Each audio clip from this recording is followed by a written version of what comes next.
Welcome to SAT TV's news. I am Larry Larrock, your presenter. In our top stories, Salisbury Fisheries Cooperative becomes official. Bahamas minister calls for public hangings. Ukraine leader intends to sign EU deal, diplomat says.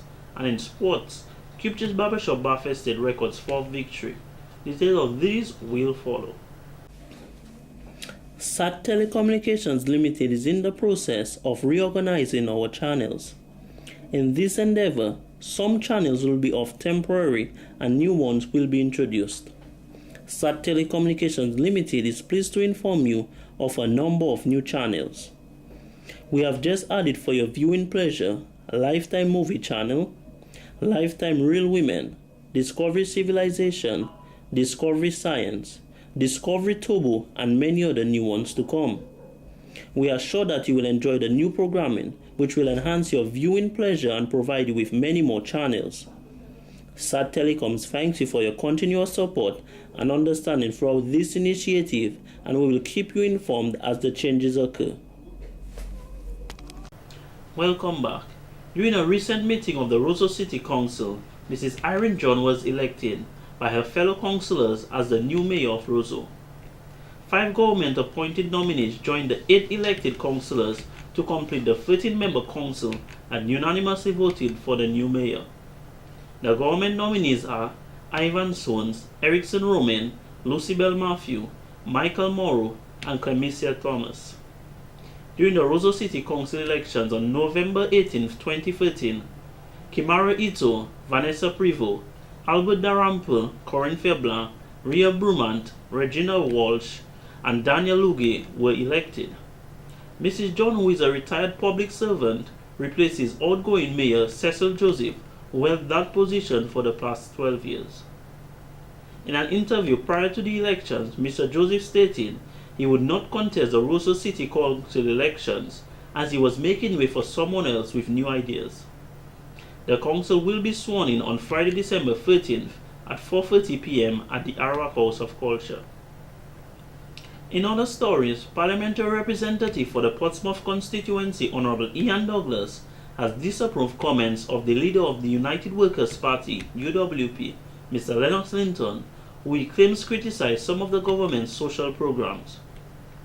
In a previous interview, Mr. Linton said the programs are delivered on a political basis, while describing the housing revolution and the Yes We Care programs as propaganda, which leaves hundreds of people without the assistance that they need and deserve.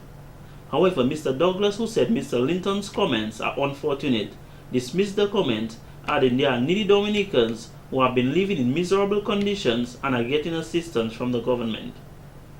He said it appears the UWP will scrap all social programs put in place by the Labour Party if it ever comes to power. The members of the team of candidates contesting the election on behalf of the United Workers' Party, the executive of the party, and the constituent parts of this organization all around the country have absolutely no intention of removing or negatively interfering in any way with any of the social programs of government from which the less fortunate, the needy people of Dominica are currently benefiting.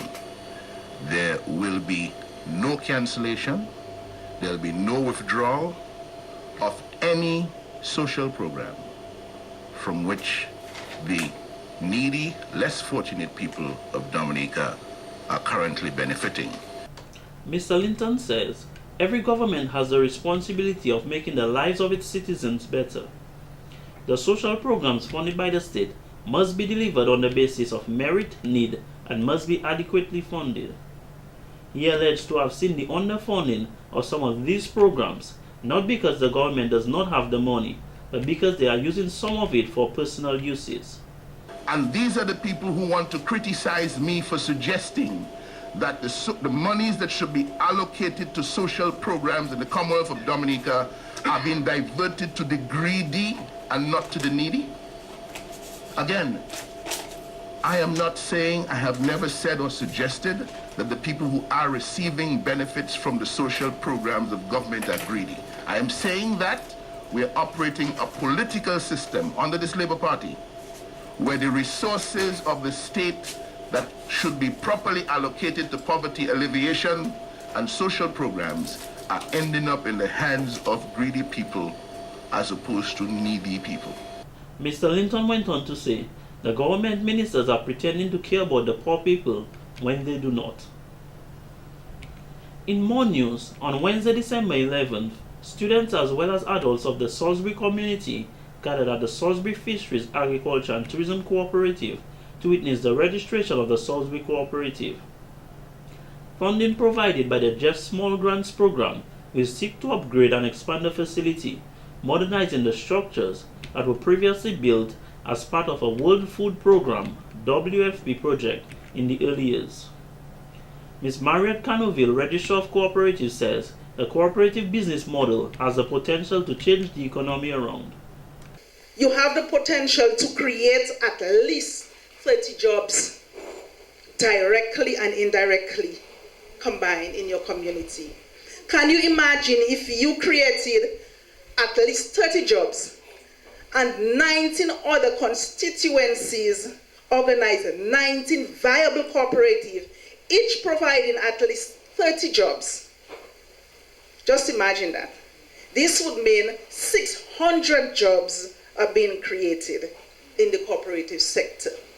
She encouraged the members to work hard and to do what is best for the cooperative, as progress may not be seen instantaneously like any other newly developed venture. Honorable Hector John, UWP's parliamentary representative for the Salisbury constituency, commended the Salisbury FAT, Fisheries, Agriculture and Tourism Cooperative, for taking this initiative to combine tourism, agriculture and fisheries to improve their community. The Salisbury Beach is not only utilized by the fishermen and the Salisbury community, but the church has a large stake in the Salisbury Beach, and we cannot do anything without the involvement of the church.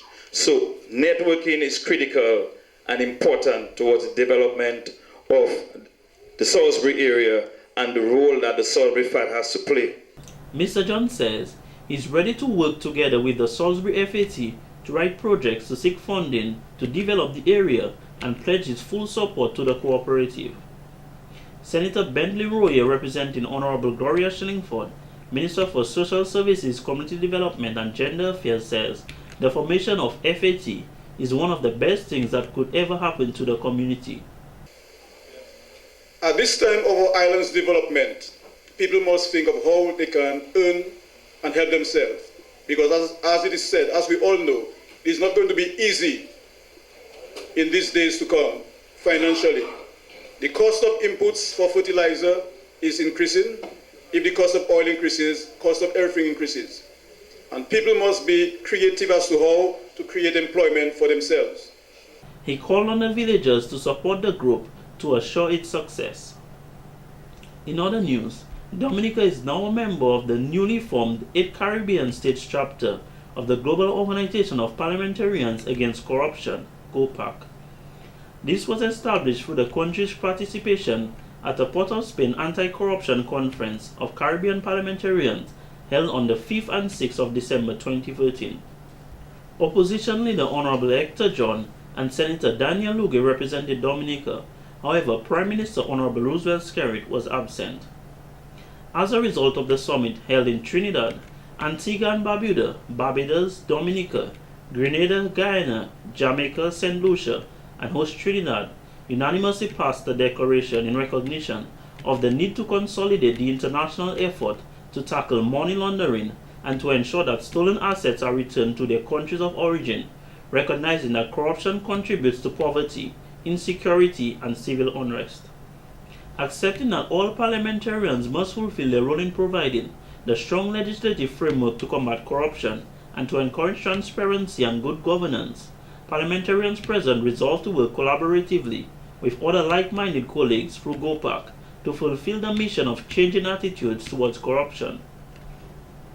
Participants at the conference resolved to continue the fight in holding governments accountable for the allocation and expenditure of public funds to promote and support policies, legislation and capacity building that curb or eliminate money and asset laundering in our jurisdiction.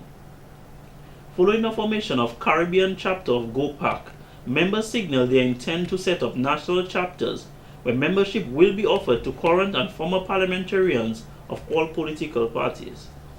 This will build capacity of fellow parliamentarians on combating corruption, money and asset laundering through peer education workshops and technical handbooks provided for GOPAC's global task forces. In more news, in recognition of the contribution made towards humanity throughout the world on the occasion of his death, the Dominica Guild of Cuban Graduates has organized an activity in tribute to the late Nelson Mandela. The activity will take place at the Roseau cruise ship berth on the Dame Eugenia Charles Boulevard on Friday, December 13, 2013 from 5:30 p.m. to 8:30 p.m. The activity will begin with the national anthems of Dominica and South Africa, followed by an opening prayer from Father Franklin Coffey and solidarity messages from various organizations and individuals. Members of the public will also be given the opportunity to express their feelings about the exemplary life of Nelson Mandela in an open microphone session. Throughout the activity, a repertoire of conscious music will be played related to the African liberation struggle, and a representative of the Dominica Guild of Cuban Graduates will also give a synopsis of the life of Nelson Mandela. The objective of the activity is to highlight the significance of the life of Nelson Mandela and to join the rest of the world in celebrating the contribution that he made as a Black African. The public is urged to make a special effort to attend. This has been the local segment of the news. Coming up next, regional highlights.